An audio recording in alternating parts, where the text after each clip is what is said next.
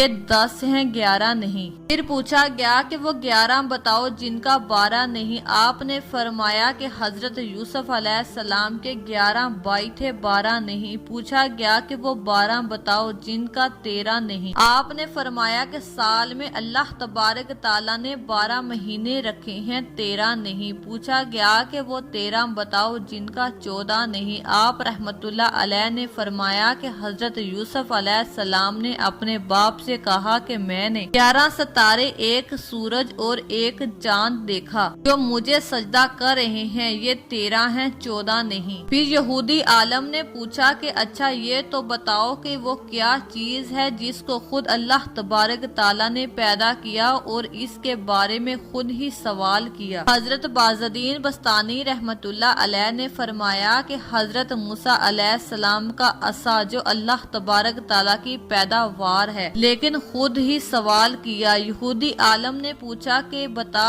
کہ اور سب سے بہترین سواری کیا ہے؟ آپ نے فرمایا کہ 1 گھوڑا۔ پھر پوچھا گیا کہ سب سے بہترین دن؟ فرمایا جمعہ کا دن۔ سب سے بہترین رات؟ فرمایا لیلۃ القدر۔ سب سے بہترین مہینہ؟ رمضان المبارک۔ یہودی عالم نے پوچھا کہ وہ کون سی چیز ہے جس کو پیدا کر کے اللہ تبارک تعالیٰ نے اس کی عظمت کا اقرار کیا؟ آپ نے فرمایا کہ اللہ تبارک تعالیٰ نے عورت کو کار بنایا اور اس کے مکار ہونے کا اقرار کیا۔ یہودی عالم نے پوچھا کہ وہ کون سی چیز ہے جو بے جان ہے مگر سانس لیتی ہے؟ میرا رب کہتا ہے کہ مجھے صبح کی قسم جب وہ سانس لیتی ہے۔ پھر پوچھا گیا کہ بتاؤ وہ کون سی 14 چیزیں ہیں جنہیں اللہ پاک نے اطاعت کا حکم دیا؟ ان سے بات کی۔ آپ نے فرمایا کہ 7 زمین، 7 آسمان۔ اللہ تبارک تعالیٰ نے 7 زمینیں اور 7 آسمان بنائے اور 14 کو خطاب فرمایا کہ میرے سامنے جھک جاؤ، اور ان 14 کے 14 نے کہا کہ اللہ تبارک تعالیٰ ہم آپ کے سامنے جھک رہے ہیں۔ پھر پوچھا گیا کہ وہ کیا ہے جس سے اللہ تبارک تعالیٰ نے خود پیدا کیا اور پھر اللہ تبارک تعالیٰ نے اسے خرید لیا؟ آپ نے فرمایا کہ اللہ تبارک تعالیٰ نے مسلمانوں کو پیدا کیا اور ان کو خرید لیا جنت کے بدلے۔ یہودی عالم نے پھر پوچھا کہ بتاؤ وہ کیا ہے جس نے بے جان ہو کر بیت اللہ کا طواف کیا؟ آپ نے فرمایا کہ حضرت نوح علیہ السلام کی کشتی پانی پر چلی اور جب چلتے چلتے بیت اللہ پر آئی تو بیت اللہ کے 7 چکر لگائے۔ پھر یہودی عالم نے پوچھا بتاؤ وہ کون سی خبر ہے جو اپنے مردے کو لے کر چلی؟ آپ نے فرمایا کہ حضرت یونس علیہ السلام کی مچھلی جو اپنے اندر حضرت یونس علیہ السلام کو بٹھا کر 40 دن تک پھرتی رہی، وہ قبر کی طرح تھی، قبر کی طرح چل رہی تھی، لیکن اللہ تبارک تعالیٰ کی قدرت حضرت یونس علیہ السلام کو پیٹ میں نہ مرنے دیا، نہ بھوکا پیاسا رکھنے دیا، نہ بیمار کیا، نہ پریشان کیا۔ حضرت یونس علیہ السلام مچھلی کے پیٹ میں اللہ تبارک تعالیٰ کی امانت تھے۔ پھر یہودی عالم نے پوچھا کہ وہ کون سی قوم ہے جس نے جھوٹ بولا پھر بھی جنت میں جائے گی؟ آپ نے فرمایا کہ